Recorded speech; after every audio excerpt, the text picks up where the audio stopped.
the widow and the gunman. The desert breathed heat like a furnace. Red dust curled in the air as the sun bled over the mesas, and the cry of a hawk drifted across the canyon. Cole Mercer's horse stood still, nostrils flaring, hooves planted in cracked earth. Cole shaded his eyes against the glare and spotted the faint wisp of smoke rising beyond the ridge. "Campfire," he muttered, voice dry as sand. "Or trouble." He rode closer. Cole had seen enough of both. Once a Union scout, now just a wandering cowboy with a worn rifle and too many ghosts, he'd learned to read the desert like scripture. A single trail of smoke out here meant someone wasn't hiding, or didn't know they should be. The fire's glow flickered weakly when he reached the ridge. Below, in a hollow of stone, a small figure knelt by the fire, her dark hair tangled by the wind. A rifle leaned against the rocks beside her. Her shoulders were tense, her hands moving with quiet purpose as she stirred something in a battered pot. Cole dismounted slowly, boots crunching against the gravel. She heard him before he spoke. Her head snapped up, eyes sharp as obsidian, and in an instant she had the rifle aimed straight at his chest. "Don't move," she said, her voice steady but soft. The accent carried a rhythm that marked her Apache roots. Cole froze. "Easy, ma'am. I ain't lookin' for a fight." "You followed me," she said. "I followed the smoke." They stood locked in silence, the desert wind whispering between them, the fire crackling low. Cole could see now that she was young, maybe mid-20s, her face lined not by age but grief. She wore a tattered cotton dress under a man's old coat. Around her neck hung a simple leather cord with a carved bone charm. Cole lifted a hand slowly, palm outward. "Mind if I lower my hand to take a drink? Ain't got much water left." Her rifle wavered. "You carry a gun?" "Sure do. I carry a conscience, too. I use both careful." A flicker of uncertainty crossed her face. Cole saw it, the faint tremble of someone more tired than afraid. He took a careful step closer, then another. "Don't come closer," she warned. "Lady," he said quietly, "you're sittin' in Apache country. Army patrols been through twice this week. They see smoke, they shoot first. You oughta move before dawn." Her eyes narrowed. "I have nowhere to go." Something in her tone stopped him cold. There was truth there, raw and final. Cole sighed. "Name's Mercer. Cole Mercer." She hesitated. "Naya." "Well, Miss Naya, I ain't got much more than a horse and half a canteen, but I reckon 2 lost souls are better than 1. Her gaze softened slightly, but she didn't lower the rifle. Cole glanced at the small pile of stones near the fire, rough, uneven, a makeshift grave. His chest tightened. He understood now. That wasn't just a campfire. That was mourning. "I'm sorry," he said quietly. "Your husband." Naya's hands tightened around the rifle. Her lips pressed into a line, and for a moment her mask slipped. Pain flared across her face. "Soldiers," she whispered. "They came last week. He would not run. He fought." Her voice caught. "He fell." Cole's jaw hardened. "I'm sorry for that." She looked at him, her expression unreadable. "Why do you care, white man?" "'Cause I've buried too many of my own," he said. "And it don't matter what color the dirt is, it still covers the same pain." The wind stirred again. The rifle lowered an inch. "Go," she said. "Please. Before they see you here." Cole shook his head. "Not leavin' you to die out here." Her eyes flashed. "You think I am weak?" "No, ma'am," Cole said softly. "I think you're strong. But even strong folk get shot if they don't see it comin'." For the first time, her lips almost curved, a ghost of a smile. "You talk too much. Been told that before." The sun sank lower. Shadows stretched long over the rocks. Naya finally lowered her rifle all the way and sat by the fire again. Cole didn't move closer. He just crouched a few yards away, watching her stir the pot in silence. The smell of beans and wild herbs filled the air. After a while, she spoke again, voice quiet. "Why are you here, Cole Mercer?" He stared into the flames. "Was looking for a man who sold out my company at Palo Duro. Heard he might be hidin' near the border. Guess I took a wrong trail." "Revenge," she said. He shrugged. "Maybe just closure. The line's blurry these days." Naya's eyes flicked toward the horizon, where night gathered in shades of violet. "Revenge brings no peace." "Maybe not," he said. "But sometimes it's all a man's got left." Her gaze met his again, steady and sad. "You think you are alone in loss?" Cole looked away. The fire popped, sending sparks spiraling into the dark. Later, as the stars burned high, a coyote howled in the distance. Cole was dozing near his horse when the sound of hoofbeats shattered the night. Naya sprang to her feet, clutching her rifle. Cole was already moving, sliding behind a boulder. Two riders approached, lanterns swinging, uniforms faintly glinting in the moonlight. "Army scouts," he hissed. "Stay low." The soldiers' voices drifted through the air. "Smoke came from over here. Probably hostiles." Naya's breath came fast. "They will kill me." Cole cursed under his breath. "Not if I can help it." He grabbed his saddlebag and pulled her down behind the rocks just as the riders crested the ridge. One of them swung the lantern toward the fire pit. "Over here." Cole's rifle came up. The soldier turned, saw movement, and raised his weapon. The crack of a gunshot split the night, then silence. When the dust cleared, one soldier was on the ground, clutching his arm. The other shouted and fled into the dark, his horse pounding away into the distance. Cole's hands shook slightly as he lowered the gun. "Didn't aim to kill. Just warn." Naya stared at him, eyes wide. "You would fight your own people?"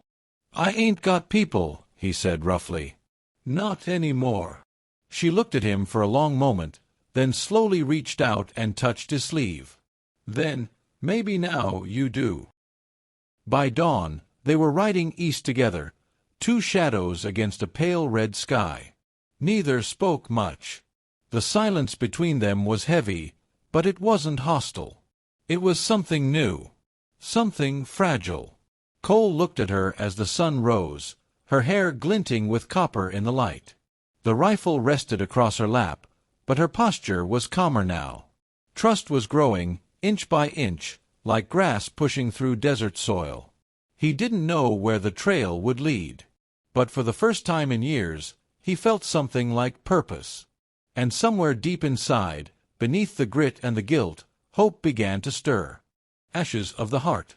The morning broke quiet and golden over the desert. Thin clouds drifted above the mesas, and the air smelled of wet earth from last night's rain. Cole Mercer rode a few paces behind Naya, watching the way her dark braid swayed against her back, catching the sunlight like a black ribbon. They had ridden together in silence for hours. The land rolled out before them, endless and unforgiving, but somehow it didn't feel quite as lonely as it had before. Cole cleared his throat. "You always ride this early?" Naya didn't turn. "The desert wakes before men do. If you listen close, you can hear it breathe." He smiled faintly. "Never thought of it that way." "The land speaks," she said softly. "But most people have forgotten its voice." He watched her profile against the morning light, the calm steadiness of her eyes, the quiet strength in her posture. He'd met plenty of people broken by loss, but Naya carried hers like a hidden flame. They stopped at a narrow creek that trickled down from the rocks.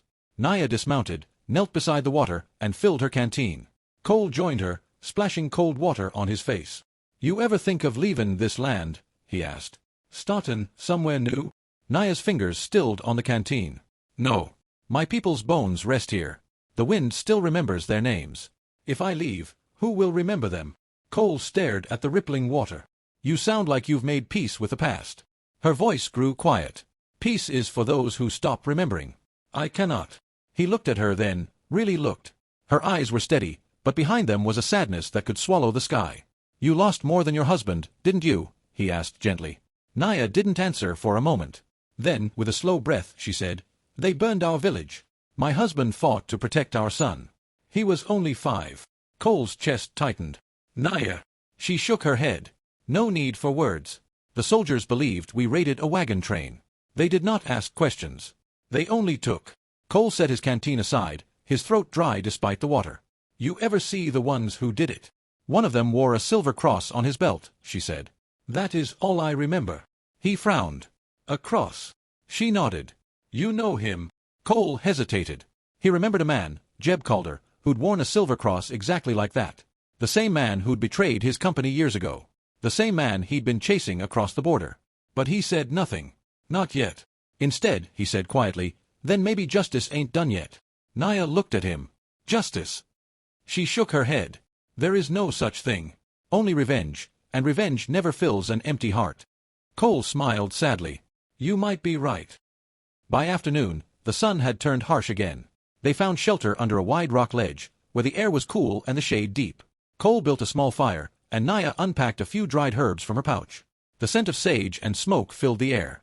Cole leaned back, watching her hands move, precise, graceful. "You always travel alone?" She nodded. "Since the soldiers came. My husband's people scattered to the hills. I stayed to bury what was left."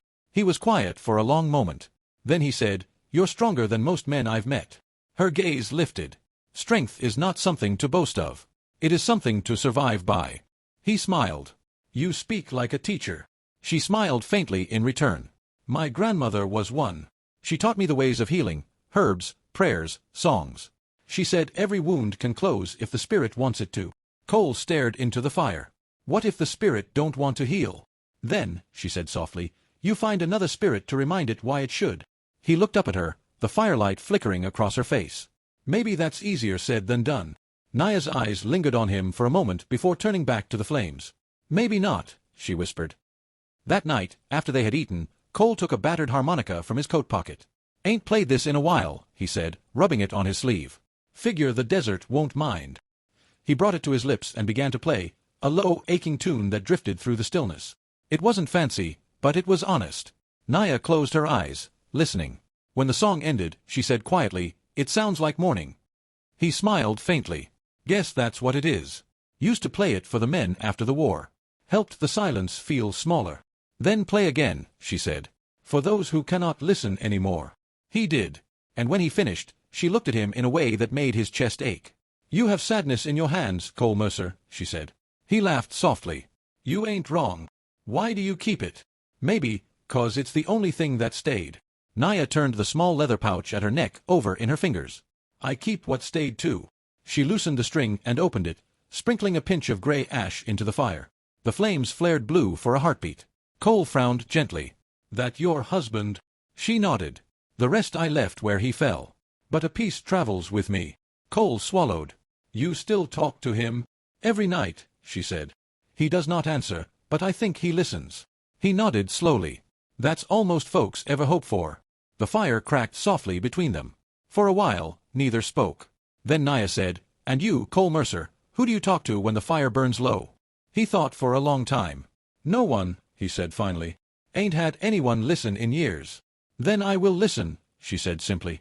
He looked at her, really looked, and for the first time in a long while, he believed someone meant it. When dawn came, the desert was pale and quiet. A light mist hung low over the ground. Cole woke to find Naya already on her feet, feeding the horses. "You don't sleep much," he said. She shook her head. "Sleep brings dreams. Dreams bring memories." He stood beside her, close enough to see the faint scar along her temple, the mark of an old wound. "You ever think maybe memories are all that keep us human?" She smiled faintly. "No. Kindness does." He felt that settle deep inside him. They rode again through the hills, the air cool and clean. Every so often, he caught her glancing back to see if he followed. When their eyes met, she didn't look away anymore. By midday they stopped under a cottonwood tree by a dry riverbed. Cole dismounted, stretched his back, and said, "You ever smile, Naya?"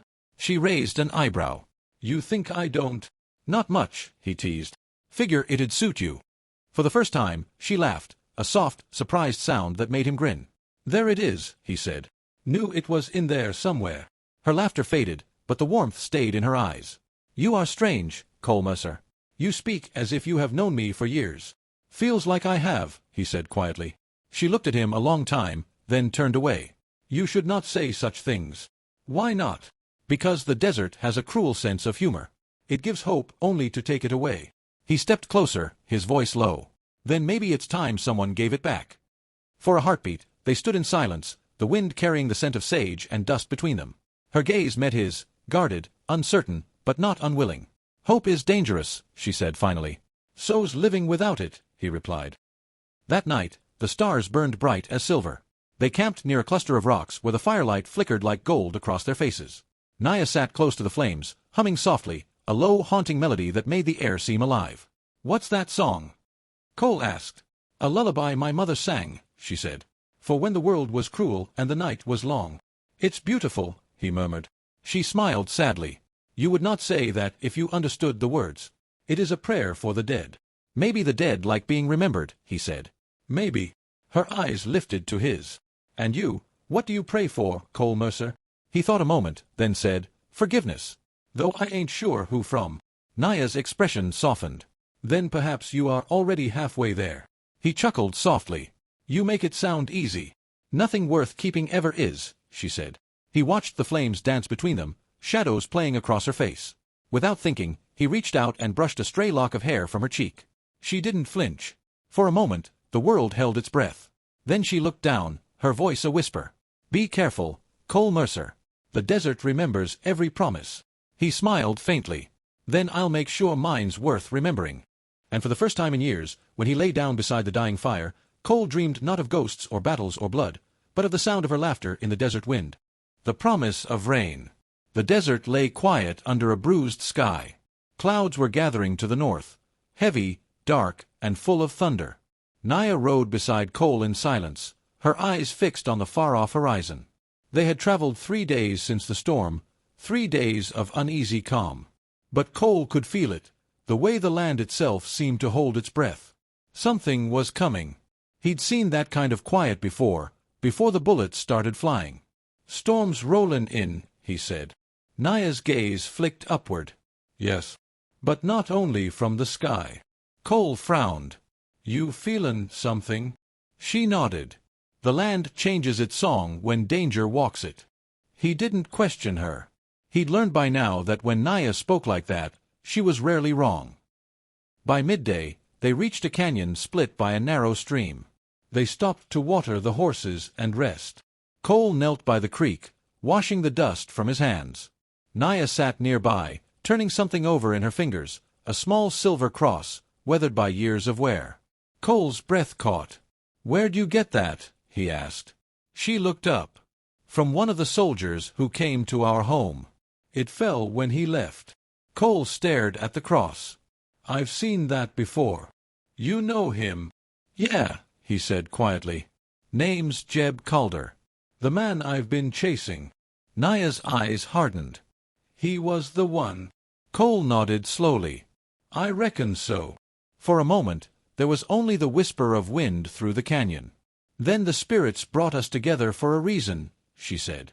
Yours is vengeance. Mine is truth. Cole shook his head. Maybe once. But not anymore. She studied him. You would let him go. He hesitated. Used to think killin' him would set things right. But I've seen enough blood to know it never does. Naya looked at him with quiet respect. Then perhaps you are wiser than most. He smiled faintly. Don't know about wise. Just tired. They made camp at the mouth of the canyon that evening. The wind carried the smell of rain and distant gunpowder. Cole sat cleaning his rifle while Naya cooked a small pot of beans and wild roots. You think he'll find us? She asked. Calder. Cole nodded toward the canyon. If he's still breathin', he'll come. Men like him don't leave debts unpaid. Naya stirred the fire, her voice calm. Then we will meet him together. Cole looked at her, a mixture of pride and worry tightening in his chest. You don't have to fight my fight, Naya. She smiled faintly. And you did not have to fight mine. Yet you did. He chuckled. Guess that makes us even. She shook her head. No. It makes us bound. Cole blinked, caught off guard by her words, and the quiet certainty in them. The rain came just after sunset. It began as a whisper, then built to a wild drumming that filled the canyon. The fire hissed under the downpour, and the air turned cool and alive. Cole pulled his coat tighter and glanced at Naya. She stood just outside the shelter of the rocks, her face turned upward to the rain. "You'll catch cold," he said. She smiled. "The rain remembers our prayers. It washes the ghosts." He stepped out beside her. "And what do you pray for?" "For peace," she said. "For both of us." The rain slid down her cheeks like tears, though her eyes were steady. Cole reached out and brushed a droplet from her face. His fingers lingered, tracing the line of her jaw. She didn't pull away. For a long moment, the world seemed to fade, the rain, the storm, the fear. There was only her. "Cole Mercer," she whispered, "the desert brought you to me. Do you think it was chance?" He shook his head. "No, ma'am. I reckon it was mercy." She smiled then, soft and trembling. "Then let us not waste it." They barely had time to breathe before the thunder of horses echoed through the canyon. Cole stiffened, hand going to his gun. "Get back," he hissed. Naya grabbed her rifle and ducked behind a boulder. 5 riders burst into view, torches flaring through the rain, and at their head rode Jeb Calder, silver cross glinting on his belt. Cole's jaw tightened. "It's him." Calder's voice rang out, cruel and mocking. "Well, I'll be damned. Cole Mercer, the ghost of Palo Duro himself. Thought you'd gone to rot in the desert." "Guess I'm hard to bury," Cole shouted back. Calder laughed. "You got something that belongs to me, that woman. Apache scum belongs in chains." Before Cole could answer, Naya fired. The shot cracked through the rain, and one of Calder's men toppled from his horse. Calder snarled. "You'll pay for that, girl." Cole fired next, taking down another rider. The canyon erupted in gunfire, thunder echoing with each shot. Horses screamed, men shouted, and the storm roared around them. Naya moved like lightning, reloading between rocks, her aim sure and steady. Cole fought beside her, every muscle burning. When the smoke thinned, only Calder remained, his horse wounded, his face twisted in rage. He charged forward, firing wildly. Cole's gun clicked empty. He ducked behind the boulder as bullets chipped the stone. Then, silence. Cole stepped out, rain running down his face. Calder was standing in the open, gun raised, grin cold as death.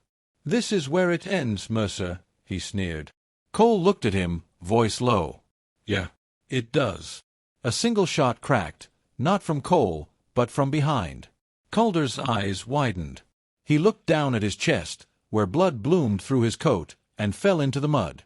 Naya stood behind him, rifle smoking in her hands.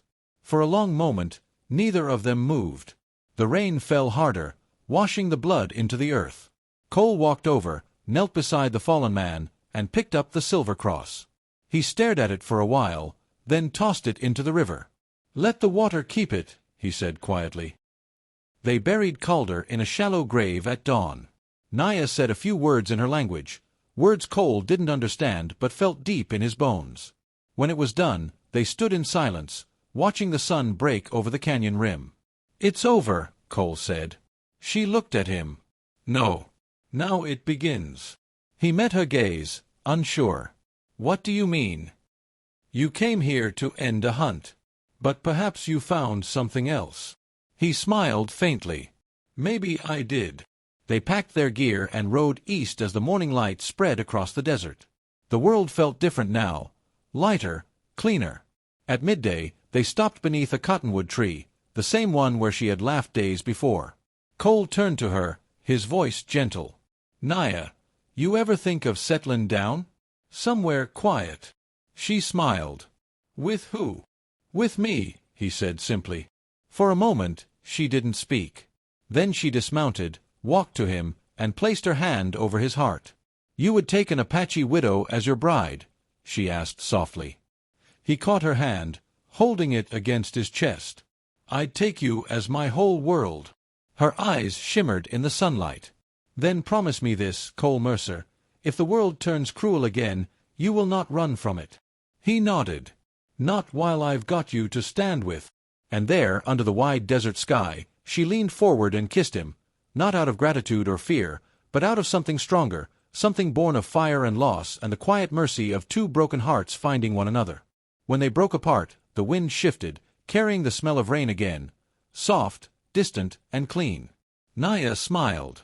"The land remembers." Cole grinned. "Then let it remember this." They rode on together, side by side, toward the rising sun, two survivors, no longer haunted, but finally free.